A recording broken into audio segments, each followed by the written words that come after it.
Video में हम लोग रश्मि रथी, जो कि एक प्रकार से रामधारी सिंह दिनकर का काव्य है, उसको पढ़ेंगे और समझेंगे लोग। तो ये काव्य बहुत ही उत्कृष्ट काव्य है, ठीक है। तो इस काव्य का जो मेन जो कहाँ से ये काव्य आया है, तो ये एक महाभारत के से ये काव्य एक प्रकार से आया है। इस काव्य में हम लोगों को देखेंगे कि किस प्रकार से कर्ण और कृष्ण का बेसिकली ये संवाद टाइप से है, यानी कि कर्ण का जीवन ही इसको समझा जाए, संवाद सिर्फ ना समझा जाए, ये कर्ण का जीवन पे आधारित ये काव्य है। तो हम लोग जानते हैं कि महाभारत में बहुत सारी चीज़ें हुई थी, बहुत सारे उसमें लोग थे, लेकिन उसमें से जो एक पात्र है जिसका नाम कर्ण है, तो उस कर्ण से रिलेटेड ये चीज़ है इसमें।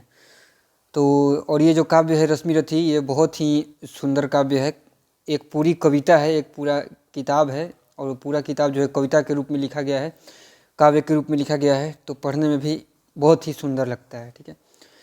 और इस काव्य के अंदर में जो चीज़ें हैं उसे समझेंगे लोग, ठीक है, कि कैसे आखिर ये काव्य कैसे महत्वपूर्ण है, इस चीज़ को हम लोग देखेंगे और समझेंगे, ठीक है। तो शुरू करते हैं इस चीज़ को, और वहाँ तक कि कैसे कैसे ये काव्य चल रहा है। काव्य में बहुत सारी क्वेश्चन भी आएंगी जो रामधारी सिंह दिनकर ने डाला हुआ है, तो उस क्वेश्चन को भी समझने का प्रयास करेंगे और देखेंगे कि कर्ण जैसा योद्धा, जो कि एक प्रकार से हर प्रकार से लगभग सत्य के तरफ ही था, फिर भी वो युद्ध में वीर गति को प्राप्त होते हैं, तो आखिर क्यों, ठीक है, उस चीज़ को भी समझने का प्रयत्न करेंगे लोग, कि अगर योद्धा कर्ण जैसा भी हो और फिर भी वो वीर गति को प्राप्त हो रहा है, तो फिर ये एक चिंतनीय विषय है युद्ध में। तो क्यों आखिर वो वीर गति को प्राप्त होते हैं, क्या सोच है, उस चीज़ को समझने का हम लोग यहाँ पे धीरे धीरे कोशिश करेंगे। तो कुछ प्रश्न भी आएंगे इसमें, तो उस प्रश्न का उत्तर भी मैं गीता के आधार पे ही देने का कोशिश करूँगा, ठीक है। तो उस चीज़ को हम लोग समझने का कोशिश करते हैं। तो यहाँ पे आ रहा है कि जय हो जग में, ये प्रथम सर्ग है, मतलब कि मैं बता देता हूँ कि इसमें 7 सर्ग हैं, 7 सर्ग में ये कविता लिखी गई है। कुछ कुछ शब्द ऐसे भी आएंगे जिसके अर्थ मेरे को मालूम नहीं है, तो वहाँ पे मैं क्षमा प्रार्थी रहूँगा, लेकिन फिर भी मैं कोशिश करूँगा कि उन शब्दों के अर्थ में जानकारी के साथ यहाँ पे रख सकूँ और उन चीज़ों को मैं बता सकूँ।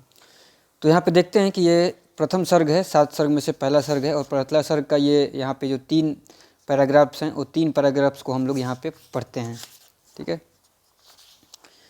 तो बोल रहा है कि जय हो जग में जले जहाँ भी, नमन पुनीत अनल को, ठीक है। जिस नर में भी बसे हमारा नमन तेज को बल को, कृषि वृंत पर खिले विपिन में पर नमस्य है फूल, सुधि खोजते नहीं गुणों का आदि शक्ति का मूल, ठीक है। आगे चलते हैं इसमें।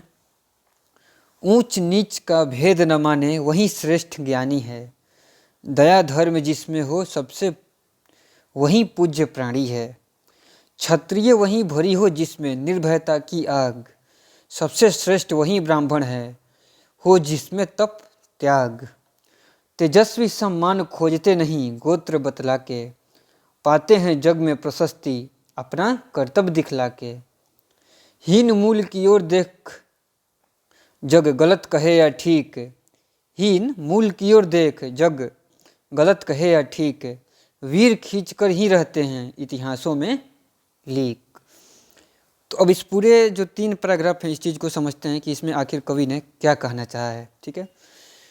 तो बहुत ही उत्कृष्ट बातें यहाँ पे आई हैं, जिसको समझना तो एक तल तक आसान भी रहता है, थोड़ा सा मुश्किल भी रहता है, लेकिन अगर हम लोग समझ भी सकते भी हैं फिर भी, लेकिन इसका पालन करना और भी ज़्यादा मुश्किल होता है, क्योंकि पूर्ण रूप से समझ में आना आसान नहीं होता है। ये चीज़ें ऐसी हैं, ये तभी पूर्ण रूप से समझ में आ सकती है जब हम लोग अपने अंदर से जो भी अहंकार और जो जैसे चीज़ों को हम हटा दें पूरी तरीके से, ये इसको बोलते हैं अगर आत्मज्ञान प्राप्त हो जाए, तभी ये चीज़ें हम लोग कर सकते हैं। नहीं तो हम लोग भी गलती करते हैं और पता नहीं चलता है कि हम लोग गलत कर रहे हैं समाज में और कहीं पर भी। तो उस चीज़ को यहाँ पे हम लोग समझते हैं और कोशिश करते हैं कि इसमें क्या दिया गया है। तो कवि बोल रहे हैं कि जय हो जग में जले जहाँ भी, नमन पुनीत अनल को। पुनीत का मतलब होता है यहाँ पे पवित्र, ठीक है। ये जो पुनीत है यहाँ पे, इसका मतलब होता है पवित्र। यहाँ पे मैं लिख देता हूँ, पुनीत का अर्थ होता है पवित्र, ठीक है। और अनल का मतलब होता है आग। तो कवि बोल रहे हैं कि उस आग को नमन है, यानी कि उस पवित्र अग्नि को नमन है, ठीक है, जो जग में कहीं भी जल रहा है। अग्नि दो प्रकार की हो सकती है, एक अग्नि ऐसी हो सकती है जो कि पवित्र न हो, अपवित्र हो, और एक अग्नि ऐसी हो सकती है जो कि पवित्र हो। अब इसका अर्थ हम लोग भिन्न भिन्न अर्थों में ले सकते हैं, अलग अलग तल पे हम इसके अर्थ को ले सकते हैं। जैसे कि हर व्यक्ति के अंदर में ऊर्जा ही रहता है, और उस ऊर्जा, कुछ ऊर्जा पवित्र होती है, कुछ ऊर्जा अपवित्र होती है। उसे क्यों बोलना पड़ रहा है ऐसा? क्योंकि जब तक व्यक्ति को आत्मज्ञान न होता हो तो वो अपने अंदर की इस आग को पहचान नहीं पाता है कि कौन सा ऊर्जा उसके अंदर में पवित्र रूप में है और कौन सा ऊर्जा अपवित्र रूप में है। और अगर वो ऊर्जा अपवित्र है तो वो संसार के लिए, समाज के लिए या किसी भी चीज़ के लिए हर स्थिति में हानिकारक ही सिद्ध होगा। जैसे अगर हम कोई कार्य कर रहे हैं और लालच के दृष्टिकोण से कर रहे हैं, तो लालच के लिए जो भी ऊर्जा का प्रयोग करेंगे वो ऊर्जा क्या हो जाएगा? अपवित्र हो जाएगा। तो उस अपवित्र को कवि बोल रहा है कि हम नमन नहीं करेंगे, हम तो उस ऊर्जा को ही नमन करेंगे जो क्या हो? पवित्र हो, ठीक है। इस चीज़ को समझना है कि हमें उस ऊर्जा को ही नमन करना है जो क्या हो? पवित्र हो, जहाँ से पवित्रता की मतलब कि पवित्रता वहाँ से फलित होता हो, हम उस ऊर्जा की ओर ध्यान देना है, ठीक है। तभी जा कर के चीज़ें जो हो सकती हैं सही से रह सकती हैं।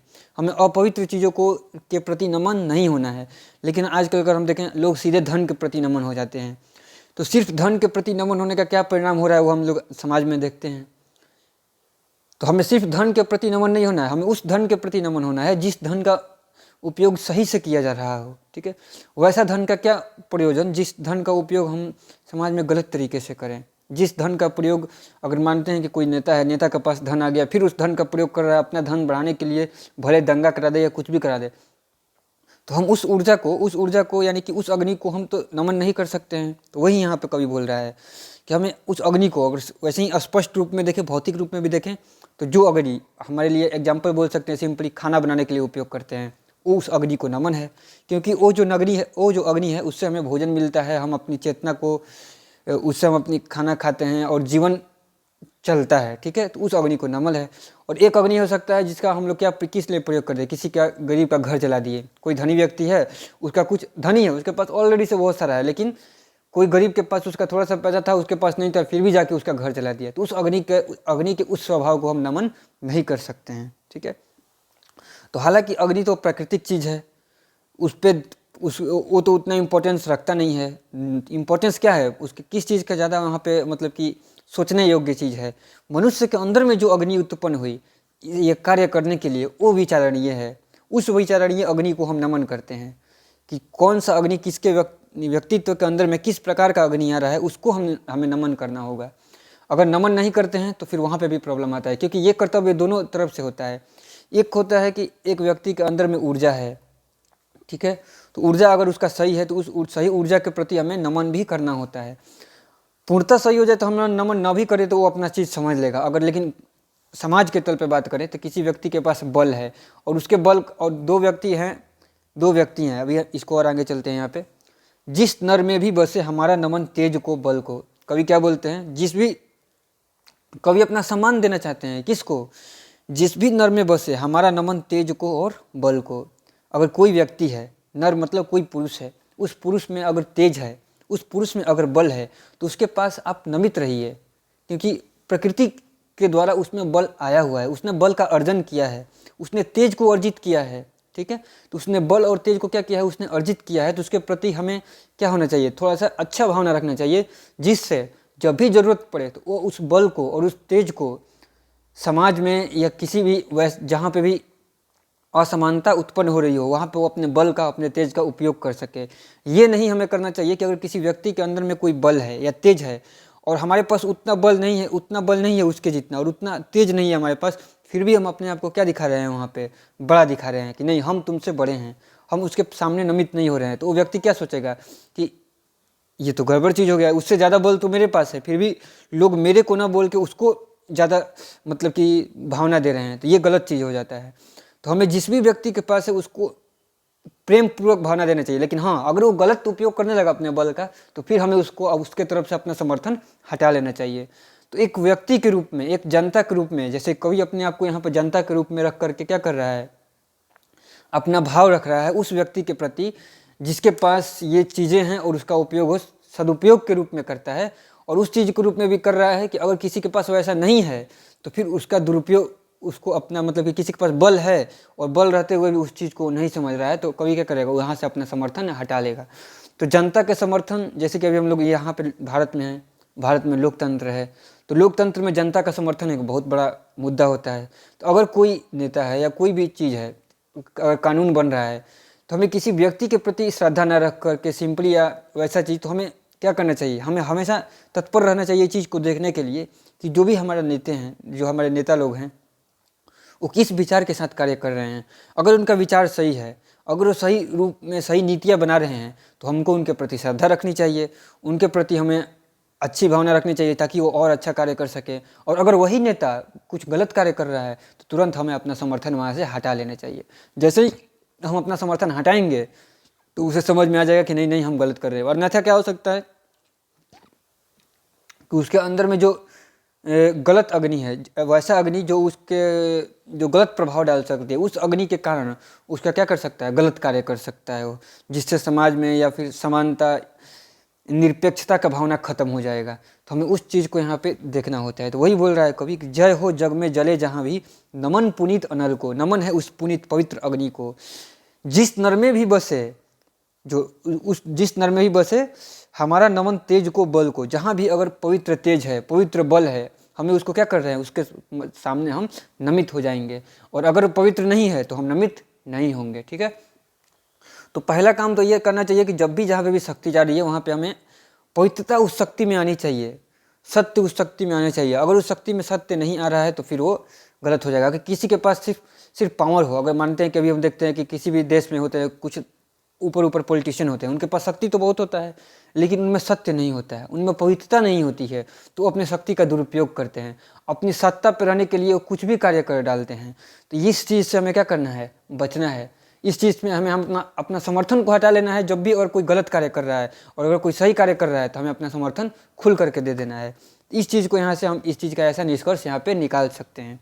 वही बोल रहे हैं यहाँ पे, फिर बोल रहे हैं यहाँ पे कवि, किसी वृंत पर खिले विपिन में पर नमस्य है फूल। ठीक है, तो किसी भी डंठल पे, विपिन में यानी कि किसी भी जगह पे, अगर किसी भी डाली पर जब भी फूल खिलता है तो हम उस फूल को नमन करते हैं। मतलब कि जहाँ पे भी कुछ बढ़िया चीज़ हो रहा है, जब भी कुछ बढ़िया चीज़ हो रहा है तो वहाँ पे हम अपने आप को नमन करेंगे कि चलो कोई चीज़ बढ़िया कर रहा है, और उससे हम नमन करके, ये नहीं कि नमन कर दिए और हमारा कार्य खत्म हो गया, नहीं, नमन करेंगे ताकि हम भी अच्छा कर पाएँ। ये चीज़ है, दोनों ही चीज़ है, नमन करेंगे ताकि हम भी अच्छा कर पाएँ। अगर अच्छा नहीं कर पाते हैं तो फिर दिक्कत है।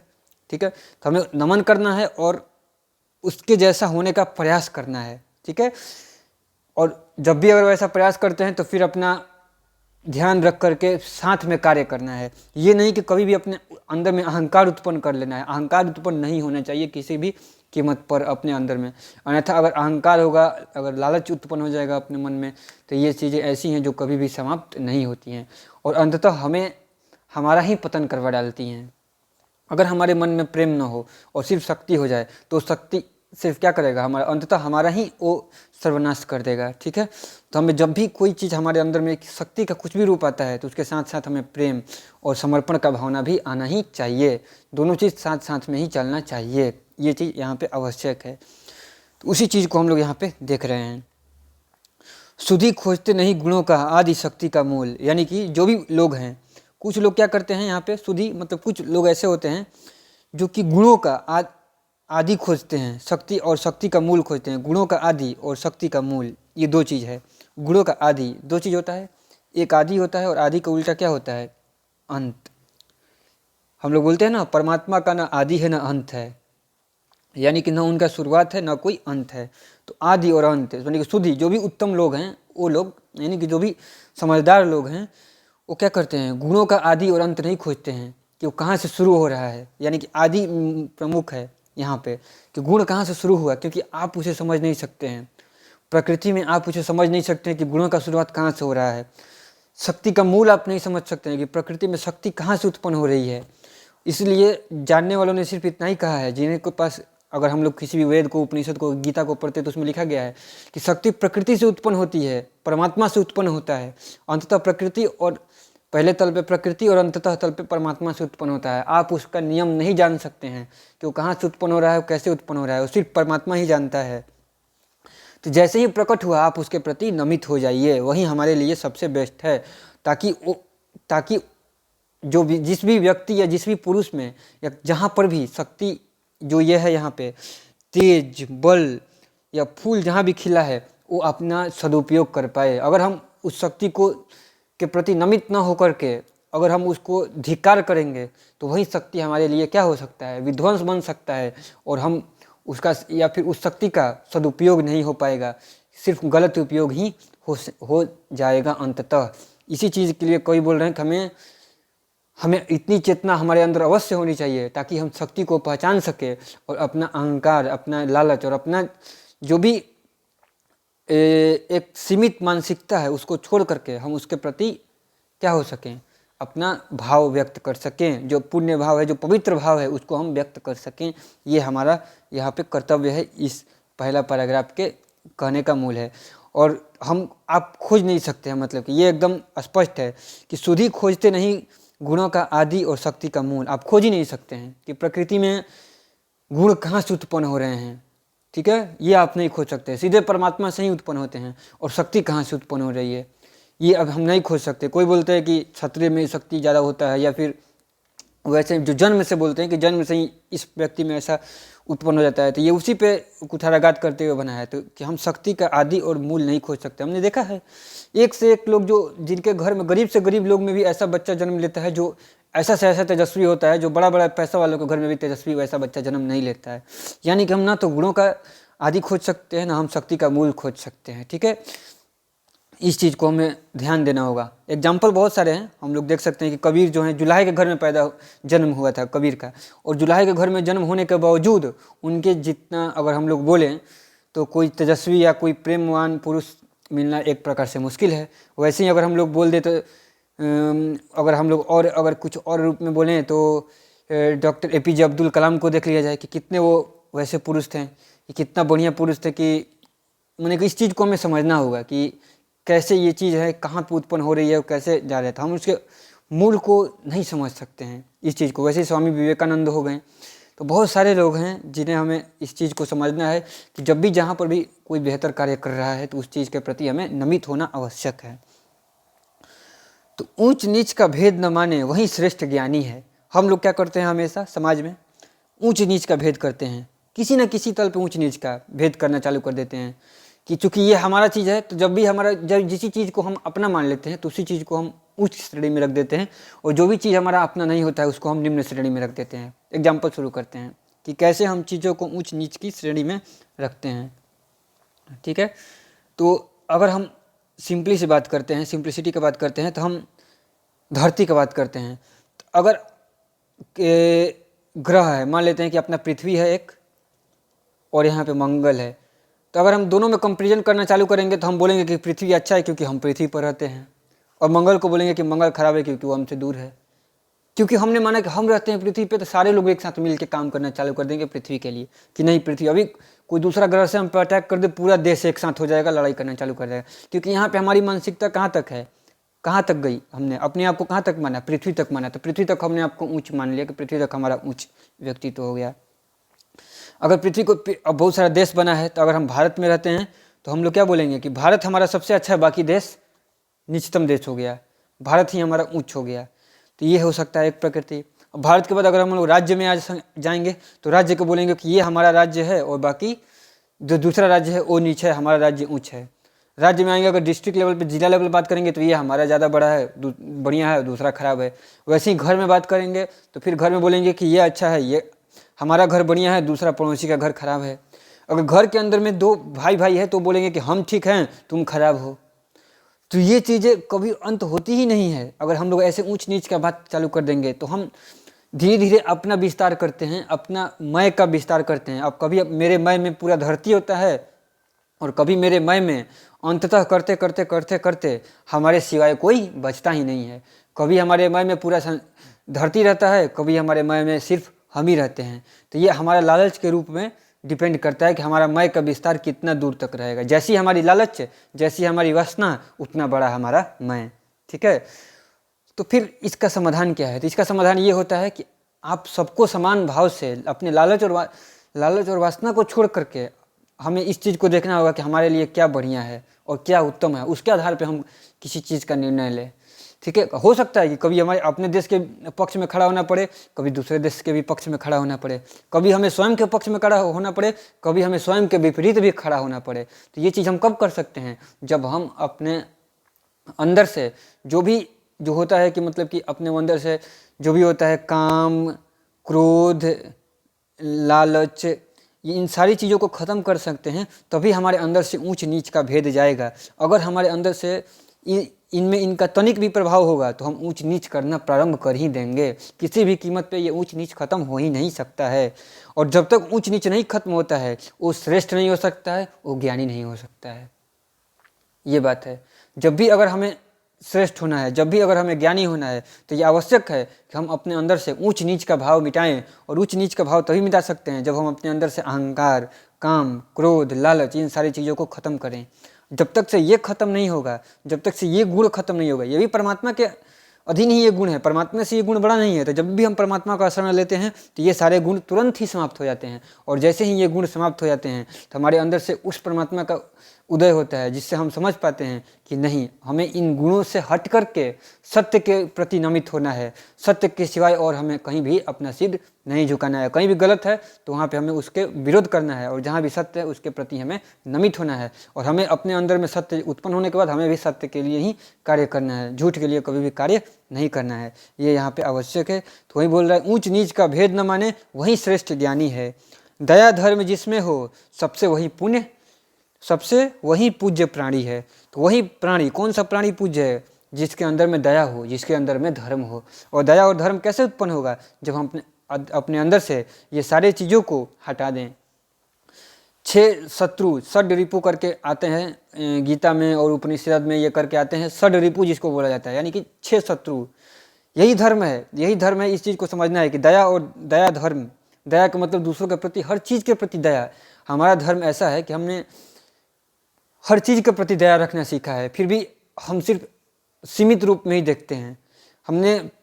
हम लोग पत्थर में भी भगवान देख पाते हैं। क्यों? यह हमारे दया का ही प्रतीक है कि, और हम लोग निराकार में भी परमात्मा को देख पाते हैं। ठीक है, निराकार से लेकर के पत्थर तक, माने कि तुच्छ से तुच्छ, जिसे हम लोग भौतिक स्तर पे तुच्छ मानते हैं, उसमें भी हम परमात्मा को देखते हैं। ये हमारी भावना है, ये हमारे अंदर में वैसा भाव है। लेकिन जो भी लोग सीमित देखते हैं, इस चीज़ को सीमित रूप में देखते हैं कि सिर्फ चलिए मूर्ति बनाए तो यहाँ पर ईश्वर हो गए और बाकी जगह पे ईश्वर नहीं हुए। वैसे प्राणी समान भाव वाले नहीं हैं। समान भाव वाले वही प्राणी हैं जो कहीं पे अगर पत्थर भी पड़ा है तो उसमें भी परमात्मा को ही देखें। और मंदिर के मूर्ति में भी, अगर मंदिर में रखा हुआ मूर्ति आपको हर पत्थर में परमात्मा ना दिखा पाए तो फिर आपके अंदर में अभी सत्य का उद्भव नहीं हुआ है। मंदिर में मूर्ति रखा गया है इसीलिए ताकि हम हर पत्थर में, तुच्छ से तुच्छ जीव में और तुच्छ से तुच्छ प्राणी के अंदर में भी परमात्मा को देख सकें। इसीलिए मंदिर में मूर्ति को विराजमान किया गया है। और अगर वो मूर्ति हमारे इस ध्येय को सिद्ध नहीं कर पाती है, यानी कि, और मूर्ति तो सिद्ध कर ही देता है, ये तो है ही, मूर्ति से सिद्ध होता ही है, हम ही नहीं समझ पाते, हमारे में ही कुछ ना कुछ अभी कमी है, हमें उस चीज़ को समझना होगा। ठीक है, यानी कि हम अपने लालच या वासना के अंतर्गत ही मूर्ति से कुछ, ईश्वर से कुछ मांगने गए होंगे, तो फिर हमारे सत्य का अनुभव नहीं हो पाता है। फिर हम काम या फिर कोई लालच लेके अपने चले जाते हैं मंदिर में या कहीं भी मस्जिद में कहीं भी गए तो फिर हमारा वो इच्छा अपना पूर्ति नहीं हो पाता है। तो ये चीज़ यहाँ पे दिया गया है। तो क्षत्रिय वही है भरी हो जिसमें निर्भयता की आग, सबसे श्रेष्ठ वही ब्राह्मण है जिसमें हो तप त्याग। अब इस चीज़ को यहाँ पे समझना है कि क्षत्रिय तो वही है जिसमें शक्ति हो, यानी कि क्षत्रिय का पूर्ण रूप है कि वो सिर्फ शक्ति को जानता है। और समाज का क्या कर्तव्य है वहाँ पे कि क्षत्रिय को जन्म के रूप में ना मान्यता दे। अभी ये जहाँ पे ये समस्या चल रहा है, वहाँ पे समस्या को हम लोग समझेंगे कि क्षत्रिय को लोग राजवंश से जोड़ दिए थे। जहाँ पे ये अभी महाभारत का जो चीज़ चल रहा है, वो बोलते थे कि राजा का बेटा जो होता है वही क्षत्रिय होता है। मतलब कि जन्म के आधार पर क्षत्रिय का काम चालू हो गया था। लोग ये नहीं समझ पा रहे थे कि उन्होंने ये भूल कर दिया। वो लोग शक्ति का मूल, वो लोग ये समझ गए थे कि शक्ति का मूल जो है, मतलब कि क्षत्रिय अगर राजा है तो उसका बेटा भी क्षत्रिय होगा, ऐसा उन लोग को भ्रम पैदा होगा। यानी कि उन लोगों को शक्ति का मूल पता चल गया था। लेकिन उपनिषद बोलते हैं कि शक्ति का मूल राजा का बेटा से, राजा से नहीं होता है। वो सिर्फ परमात्मा ही जानता है कि कहाँ से शक्ति प्रकट होगी और कहाँ से गुण प्रकट होंगे। ये सिर्फ कभी संभव नहीं है कि आप जान जाइए कि कहाँ से शक्ति प्रकट होगी और कहाँ से, कि एक व्यक्ति अगर पढ़ा लिखा है तो उसका पुत्र भी पढ़ा लिखा हो जाएगा, ऐसा कभी नहीं संभव है। या एक व्यक्ति पढ़ा लिखा है तो उसका पुत्री भी पढ़ी लिखी हो जाएगी, उसके पुत्री में भी उसके साथ ही ज्ञान आ जाएगा। नहीं, ऐसा संभव नहीं है। एक व्यक्ति के अंदर बल है तो उससे जन्म लेने वाले उसके पुत्र या पुत्री में भी बल जन्म से ही मिल जाएगा। नहीं, ऐसा नहीं है। तो शक्ति का मूल कभी जन्म से तय नहीं होता है। इस चीज़ को यहाँ पे बताया जा रहा है कि सीधे सीधे जन्म से तय नहीं होता है। हाँ, कुछ भाग होता है जो जन्म से तय होता है, लेकिन पूर्ण भाग नहीं तय होता है उस चीज़ से। ये एक यहाँ पे तथ्य है, ठीक है। तो उस चीज़ को यहाँ पे बताया जा रहा है। तो वहाँ पे दिया क्या गया है कि क्षत्रिय वही है भरी हो जिसमें निर्भयता की आग। यानी कि क्षत्रिय वह है जो निर्भय रहता है पूरी तरीके से, उसमें निर्भयता वाली आग यानी निर्भयता वाली ऊर्जा रहती है। वो किसी भी कीमत पर डरता नहीं है, वो कभी भी लड़ने के लिए सीधे तैयार रहता है कि चलिए हम लोग युद्ध करेंगे, ठीक है। तो उस युद्ध, अब लेकिन इसमें एक चीज़ है कि सिर्फ क्षत्रिय अगर सीधे लड़ने के लिए तैयार हो जाए तो वो चीज़ थोड़ा सा गड़बड़ हो जाता है। हमें लड़ने के साथ साथ ध्यान देना है कि कभी भी हमें अपनी शक्ति का उपयोग गलत के लिए नहीं करना है। शक्ति का उपयोग हमें तभी करना है, वही जगह पे करना है जहाँ पे उसका सही जगह हो। हमें अपनी शक्ति को कहाँ पे लगाना है? जहाँ पे सत्य हो, ठीक है, जहाँ पे धर्म हो। और धर्म और सत्य को समझना बहुत ही मुश्किल चीज़ है। उस चीज़ को अभी देखा जाएगा कि कैसे कैसे क्वेश्चन आएगा, फिर वहाँ पे समझा जाएगा उस चीज़ को कि बहुत ही मुश्किल चीज़ है। जो हम लोग सिंपली समझ लेते हैं कि मंदिर जाना धर्म हो गया, मस्जिद जाना धर्म हो गया। नहीं, धर्म का ये तो बहुत ही स्थूल रूप है। धर्म का उच्चतम उद्देश्य ये है कि हम लोग कर्म को समझें कि कर्म क्या है। और पूर्ण रूप से तो समझ नहीं सकते हैं, ये भी तथ्य है कि पूर्ण रूप से तो सिर्फ परमात्मा ही जानता है। लेकिन कम से कम हम अपने अंदर से काम, क्रोध, वासना, इन सारे चीज़ों को छोड़ करके कम से कम अपना कार्य करें, इतना तो हम कर ही सकते हैं। पूर्ण रूप से क्या चीज़ सही है क्या गलत है ये हम लोग नहीं बता सकते हैं। ये कोई नहीं जान सकता है कि क्या गलत है क्या सही है। अभी हम कोई चीज़ सही भावना से करते हैं, उसका रिजल्ट गलत आ जाता है, और कोई व्यक्ति गलत भावना से करता है, उसका रिजल्ट सही आ जाता है। तो ये चीज़ें तो परमात्मा ही जानता है कि क्या सही है क्या गलत है। ना हम जान सकते हैं, ना कोई मनुष्य जान सकता है। ये सारा चीज़ परमात्मा ही जान सकते हैं, ठीक है, या ईश्वर ही जान सकते हैं। हम ये नहीं जान सकते हैं, ठीक है, कि क्या सही है क्या गलत है। लेकिन कम से कम हम इतना तो कर सकते हैं कि जितना जानते हैं उसके अधीन हम अपना लालच या वासना छोड़ करके कर्म करें, इतना हमारे लिए उपयोगी है। अगर हम इतना भी नहीं कर पाते हैं तो जिम्मेदार हम हैं, और उस जिम्मेदारी अगर हम गलत करते हैं और कुछ भी होता है तो उसके लिए जिम्मेदार फिर परमात्मा को दोषी हम लोग नहीं बोल पाएंगे, हम लोग स्वयं को ही दोषी बोलेंगे।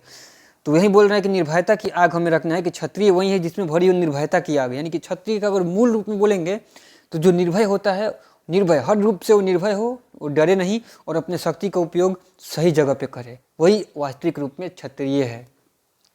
क्षत्रिय का यही काम है कि वो शक्ति का अर्जन करे और शक्ति का अर्जन करके उस शक्ति का उपयोग करे। कहाँ पे? जहाँ पे भी लोग एक दूसरे को दमन कर रहे हैं वहाँ पे इसका उपयोग किया जाए। कि जहाँ पे जिसके पास शक्ति नहीं है और अगर वो उसके पास दूसरे शक्ति वाले उसको दबा रहे हैं, जिनके पास शक्ति है, तो वहाँ पे दूसरे लोग आएँ और उसको, क्षत्रिय लोग आएँ जिनके पास, जिन्हें सत्य का बोध हो और उनके पास शक्ति, वो आएँ और उसे बचाएं। या फिर कहीं पे कुछ दिक्कत हो गया, कहीं पे प्राकृतिक आपदा आ गई या वहाँ पे कुछ आपदा हो गया, कैसे हमारे सेना है, भारतीय सेना है, तो कहीं पे भी आपदा आ गई तो वहाँ पे जाती है। उन लोगों के पास ज़्यादा शक्ति है, वो जाते हैं, आपदा है वहाँ पे बचाते हैं। कुछ लोग गलत लोग आतंकवादी आक्रमण कर लिए, उनसे लड़ने जाते हैं। तो वैसे ही हमारा काम है कि क्षत्रिय का वही कार्य है कि वो जाएँ और वहाँ पर कार्य करें। लेकिन ध्यान रखना है उन्हें भी एक स्तर तक, कहीं उनके शक्ति का दुरुपयोग ना हो जाए, कभी कोई सरकार उनके शक्ति का दुरुपयोग ना करवा दे। उनके लिए भी ये जानना जरूरी है। ये ना कि सरकार बोल रही है कि सिर्फ यहाँ पे जाएं और उन्हें कोई भी चीज़ के लिए कि सीधे गलत उनका शक्ति का उपयोग करवा लिया गया, ऐसा नहीं होना चाहिए। शक्ति उनमें, उन लोग शक्ति का उत्पादन कर रहे हैं, शक्ति उपार्जन कर रहे हैं, शक्ति ले रहे हैं, लेकिन उन्हें अपनी भी इतनी चेतना तो अवश्य रखनी चाहिए कि उनका शक्ति का कोई दुरुपयोग ना करा पाए। उनका शक्ति का संपूर्ण उपयोग हो, राष्ट्र के लिए, देश के लिए, विश्व के लिए उनके शक्ति का उपयोग हो। हर जगह छोटे लेवल से लेकर बड़े लेवल तक शक्ति का उन्होंने उपार्जन किया है और अपने शक्ति का प्रयोग भी करें। जितना ज़्यादा तक हो सके, लेकिन सत्य के लिए ही प्रयोग करें, गलत तरीके से प्रयोग न हो शक्ति का। ये होता है क्षत्रिय का ऐसा गुण होना चाहिए। उसी प्रकार से ब्राह्मण, तो ब्राह्मण वही है जिसमें हो तपस्या और त्याग। तपस्या क्या है, त्याग क्या है, इस चीज़ को समझते हैं। बहुत ही ये गुण चीज़ है जिसको हम लोग समझ नहीं पाते हैं। त्याग तो आसान है, त्याग को समझना आसान है। जो हम लोग गलत किए हैं, गलत अर्थ निकाले हैं, वो है तप का अर्थ निकाले हैं। त्याग का अर्थ तो सिंपल है कि हम लोग चीज़ों को छोड़ना, चीज़ों को छोड़ने को ही हम लोग क्या बोलते हैं, त्याग बोलते हैं। ठीक है, जब भी किसी चीज़ को छोड़ते हैं तो उसी चीज़ को हम लोग क्या बोलते हैं, त्याग बोलते हैं। धन को छोड़ना त्याग है। और अगर हम लोग बात बोलें तो किसी भी चीज़ को उपार्जित कर रहे हैं और उपार्जित करके छोड़ दे रहे हैं, उसको त्याग है। तो ये कार्य कौन करते हैं, ब्राह्मण। ब्राह्मण ज्ञान उपार्जन करते हैं और ज्ञान को उपार्जन करके ज्ञान को भी अंततः छोड़ देते हैं, क्योंकि वो जानते हैं ज्ञान भी परमात्मा से आया, हमें उसको पकड़ के नहीं रखना है। किसी भी चीज़ को अपने घर में किसी भी कम से कम चीज़ ही लेते हैं, जितना से जितना उनका अपना जीवन बस चलते रहे, उन्हें ज़्यादा चीज़ें नहीं रखना होता है।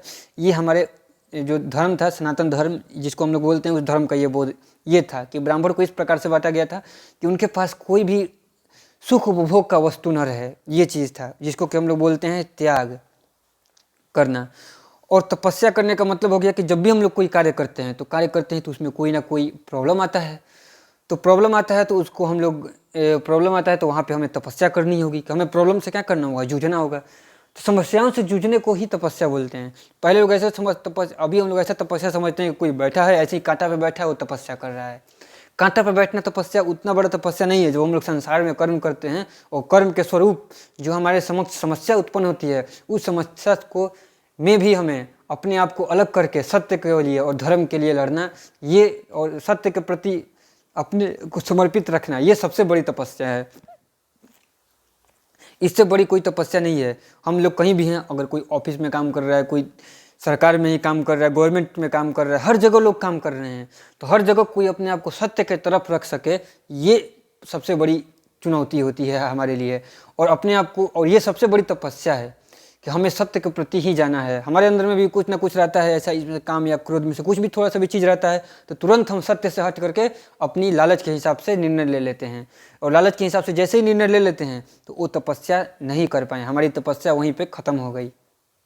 तो तपस्या तो वही है कि हम लोग हर स्थिति में अपने अंदर के वासना, लालच, काम, क्रोध सारी चीज़ों को छोड़ करके सत्य के लिए निर्णय लें, तो वही तपस्या होता है। और त्याग तो सिंपल है कि जितना भी हो हम उतना ही अपने पास रखें, संग्रह न करें।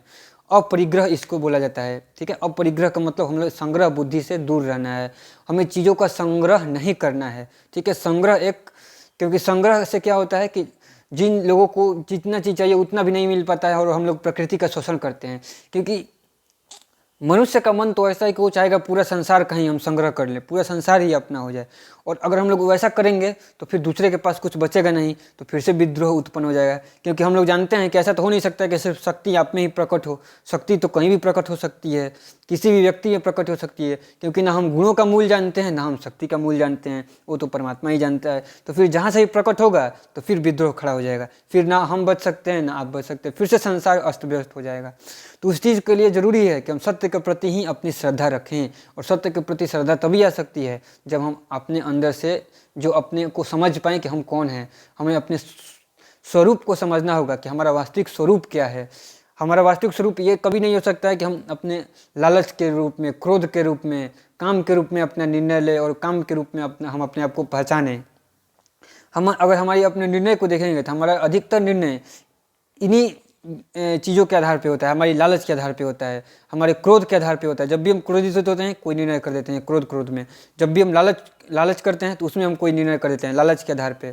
ठीक है, तो इसी चीज़ के आधार पे हम निर्णय करते हैं, तो हमें उस चीज़ को छोड़ना है। ठीक है, किसी भी तल पे हमें इस चीज़ को समझना होगा कि कहाँ पे हमें कैसे निर्णय करना है। ये बहुत ही भयंकर चीज़ है और इसी चीज़ को बताने के लिए धर्म है कि वही इसीलिए धर्म बोलता है कि हमेशा आप ज्ञान उपार्जन कीजिए, ज्ञान उपार्जन के रूप में कर्म कीजिए और उसके बाद बाकी जो भी चीज़ हो वो परमात्मा पे छोड़ दिया जाए कि वो क्या है, वो सही है कि गलत है। क्योंकि अंततः तो हम नहीं जान सकते कि क्या चीज़ सही है क्या गलत है, बहुत ही मुश्किल है। इसीलिए गीता में 3 चीज़ आता है जिसको बोला जाता है कर्म, अकर्म और विकर्म, कि क्या चीज़ कर्म है, क्या चीज़ अकर्म है और क्या चीज़ विकर्म है। इसे समझना भगवान बोलते हैं कि ज्ञानियों के बस की भी बात नहीं है कि क्या कर्म है, क्या विकर्म है और क्या अकर्म है। ठीक है। तो इसे समझना बहुत ही मुश्किल चीज़ है, इसलिए कृष्ण बोलते हैं कि तुम सिर्फ अकर्म करो। तो हमें उसी निर्णय के आधार पर ही कर्म करना होता है। अगर हम वैसा कर्म नहीं कर पाते हैं तो फिर तो समस्या ही समस्या है, वो समस्या कभी भी खत्म होने वाली नहीं है। तो फिर अगला हम लोग चलते हैं अगला पॉइंट में कि इसमें क्या है। तो तेजस्वी सम्मान खोजते नहीं गोत्र बतला के, पाते हैं जग में प्रशस्ति अपना कर्तव्य दिखला के। ठीक है, कि यानी कि जो भी तेजस्वी लोग हैं, तेजस्वी कौन होगा? जिसके अंदर में तेज है, जिसके अंदर में बल है। ठीक है, तो जिसके अंदर में भी तेज है, बल है, वो कभी ये नहीं बोलते हैं कि हम इस गोत्र से उत्पन्न होते हैं। चाहे वो मतलब कि अगर वो जैसे कि हम लोग बोलते हैं, आमतौर पर बोलते हैं कि वो महाभारत में जो इसमें है उसमें बोला जा रहा है कि जो अभी पता चलेगा कर्ण के बारे में कि उनको बोला जाता है कि वो शूद्र घर से उत्पन्न हुए हैं, तो इसलिए उनमें बल नहीं हो सकता है, ऐसा बोला जाता है। और अर्जुन को ऐसा बोला जा रहा है क्योंकि वो राजवंश में है, इसलिए उनमें ज़्यादा बल है। ये वहाँ पे धारणा रखा जा रहा है। तो ये धारणा गलत है। इसी चीज़ को यहाँ पे कवि बोल रहा है कि अब जो कर्ण है, कर्ण कभी ये नहीं बोल रहे हैं कि हम कहाँ उत्पन्न हुए, क्या हुए हैं, हालांकि वो बोलना चाहते भी नहीं हैं। और अर्जुन को भी ऐसा ही रखना चाहिए कि हमें मौका देना चाहिए, हर लोगों को मौका देना चाहिए कर्ण को अपना भी बल सिद्ध करने के लिए। सत्य का तो विधान यही है कि अगर कर्ण बोल रहे हैं कि हम ज़्यादा बलवान हैं तो उन्हें मौका देना चाहिए कि हाँ आप सिद्ध कीजिए, वहाँ पे दोनों लोगों को साथ में मौका देना चाहिए, लेकिन मौका नहीं मिल रहा है। तो वही बोल रहे हैं कि तेजस्वी लोग जो होते हैं वो कभी सम्मान नहीं खोजते हैं कि हम ये किसी लोग बोलते हैं कि तुम्हें जानते हो कि मैं कौन हूँ, मैं इस घर से आता हूँ, ये मेरे पिता हैं, ये चीज़ नहीं। जो भी तेजस्वी लोग होते हैं वे अपना गोत्र या अपना खानदान बता के सम्मान नहीं पाते हैं, वो अपना कर्तव्य दिखलाते हैं कि मैं क्या कर सकता हूँ, और उसी चीज़ से अपना वो सम्मान पाते हैं। ये चीज़ यहाँ पे कौन बता रहा है? कवि यहाँ पे बोल रहा है। ठीक है, क्योंकि जब भी उनमें तेज प्रकट हो गया परमात्मा की कृपा से, किसी में भी अगर ईश्वर की कृपा से जिसमें भी तेज प्रकट होगा, उसे फिर अपने गोत्र के से तो मतलब है नहीं कि वो कहाँ पे प्रकट हुआ है। एक से एक मतलब कि गरीब से गरीब घर में भी एक से एक तेजस्वी लोग उत्पन्न हो सकते हैं, और एक से एक अमीर के घर में भी एक से एक घटिया लोग उत्पन्न हो सकते हैं। जरूरी तो है नहीं, क्योंकि ये सिद्धांत है क्योंकि हम लोग यहाँ पे बार बार ये सुधि खोजते नहीं गुणों का आदि और शक्ति का मूल। ना हम गुणों का शुरुआत पता कर सकते हैं कि गुण कहाँ से उत्पन्न हो रहा है, और ना हम शक्ति का मूल पता कर सकते हैं कि कहाँ से उत्पन्न हो रहा है। ऐसा अवश्य है कि परिवार भी मायने रखता है, कि थोड़ा सा जैसा परिवार होता है उसमें वैसे बच्चे भी जन्म लेते हैं। जैसे माता पिता होते हैं उनके गुण भी बच्चों में आते हैं, लेकिन पूर्णतः वैसा नहीं है। कुछ उनका हिस्सेदारी होता है, कुछ समाज का भी हिस्सेदारी होता है, और अंततः कुछ परमात्मा का भी हिस्सेदारी होता है, जिसके बारे में हम कुछ भी नहीं जान सकते हैं और कुछ भी नहीं बोल सकते हैं। इसलिए सबको कर्म करना होगा, समाज को भी अपना कर्म करना होगा, माता पिता को भी अपना कर्म करना होगा, परिवार को भी अपना कर्म करना होगा। वही बोल रहे हैं, हर व्यक्ति को अपना कर्म तो करना ही होगा। ये नहीं कि ये बोला जा रहा है कि हमें कर्म नहीं करना है, छोड़ देते हैं, किसी परमात्मा ही जानते हैं। सबको अपना कर्म करना होगा, और अंत में जो निर्णय है उसको छोड़ देना होगा किस पे? परमात्मा पे, क्योंकि उनके अलावा तो कोई नहीं जानता है। फल हमारे हाथ में नहीं है, इसी चीज़ को बोला जाता है। सबको कर्म करना होगा। अगर कर्म भी ना कर पाए तो दोष हमारा है। कर्म तो पहले हमें करना होगा, कर्म करना ही होगा। हर व्यक्ति को अपना, समाज को भी अपना कर्म करना होगा, देश को भी अपना कर्म करना होगा, व्यक्ति को भी अपना कर्म करना होगा। जो अगर परिवार में है तो माता पिता को भी अपना कर्म करना होगा, पूरे परिवार को भी अपना कर्म करना होगा किसी एक व्यक्ति को बनाने के प्रति, और उस व्यक्ति को स्वयं भी सबसे ज़्यादा कर्म करना होगा। उचित कर्म को जो बोला जाता है, जो भी अपना कर्तव्य है उसको करना होगा, और उसका परिणाम जो आएगा जितना भी हम समझ सकते हैं उसके आधार पे अपना कर्म करना होगा। ये तो यहाँ पे तथ्य के रूप में बोला जाता है। नहीं तो वही बोल रहा है कि तेजस्वी सम्मान खोजते नहीं अपना गोत्र बतला के, पाते हैं जग में प्रशस्ति, यानी कि जग में सम्मान पाते हैं, प्रशस्ति पाते हैं अपना कर्तव्य दिखला के। अपना कर्तव्य दिखलाते हैं और पूरे समाज में, पूरे जग में प्रशस्ति पा लेते हैं कि वाह, कि यही है हमारा। तुम बोल रहे थे कि तुम इस गोत्र से आए हो इसलिए तुम बड़े हो, नहीं, हम इस गोत्र से नहीं, हम नीच गोत्र से भी आए हैं, फिर भी हमारा जो चीज़ क्या है वो, हम तुमसे ज़्यादा शक्तिशाली है, तुमसे ज़्यादा तेजवान है, तुमसे ज़्यादा हमारे में बुद्धि है। इस चीज़ को यहाँ पे बताते हैं। जैसे भीमराव अम्बेडकर हो गए, वो नीची जाति में थे, फिर भी उनसे बड़ा ज्ञानी खोजना मुश्किल हो गया। तो इस चीज़ को यहाँ पे समझाना जो है इस पॉइंट के लिए है। तो हीन मूल की ओर देख जग गलत कहे या ठीक है। हीन मूल की ओर देख जग गलत कहे या ठीक है। वीर खींच के ही रहते हैं इतिहासों में लीक। तो जो हीन पुरुष होते हैं वो क्या कहते हैं? ठीक है, हीन मूल की ओर, यानी कि वो मूल की ओर देखते हैं कि वो कहाँ से उत्पन्न हो रहा है, और वास्तविक मूल में तो जान नहीं पाते हैं, तो ऊपर के ही मूल पकड़ लेते हैं। वास्तविक मूल में कोई चले जाए तो फिर तो दिक्कत ही नहीं है, क्योंकि अंततः मूल तो एक ही जगह जाता है, वो ईश्वर के पास ही जाता है। लेकिन जो अगर कोई व्यक्ति उस मूल तक पहुंच जाता है, फिर वो कोई व्यक्ति भेदभाव नहीं करता है। लेकिन हम लोग किस मूल तक पहुँचे हुए हैं?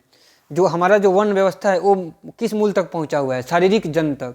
सिर्फ वो लोग क्या बोलते हैं कि चूंकि राजा का बेटा राजा है तो उसके बेटा में भी राजा वाला गुण है, ये हम लोग इसी मूल तक पहुँचे हैं। लेकिन ये वास्तविकता नहीं है। वास्तविकता मूल का क्या होगा कि राजा के बेटे से राजा उत्पन्न हो जाए, ये आवश्यक नहीं है।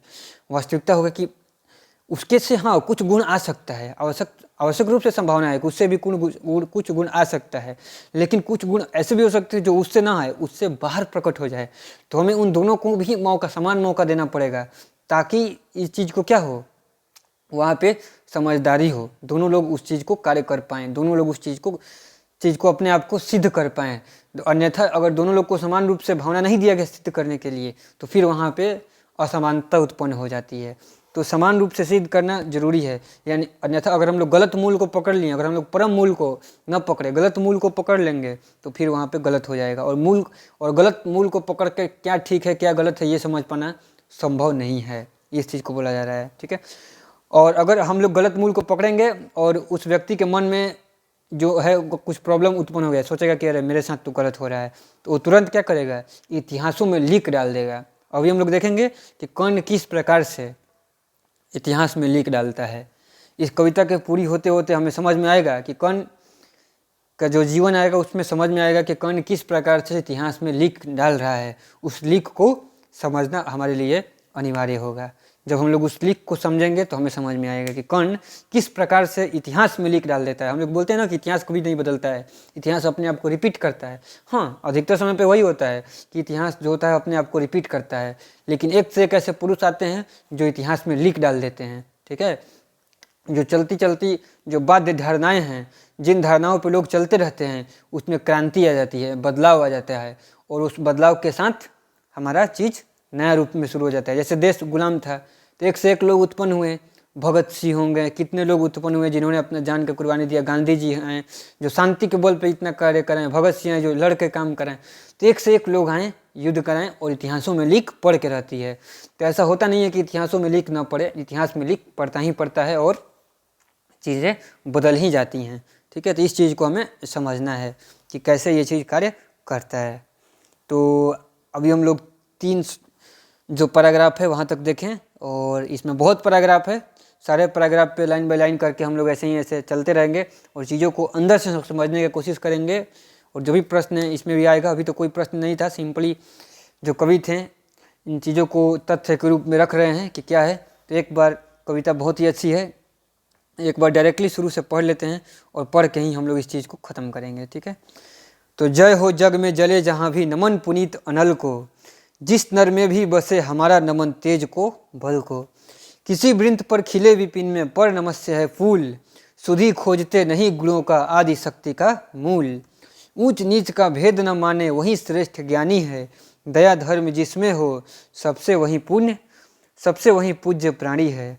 क्षत्रिय वही भरी हो जिसमें निर्भयता की आग, सबसे श्रेष्ठ वही ब्राह्मण है जिसमें तपस्या जिसमें हो तप त्याग।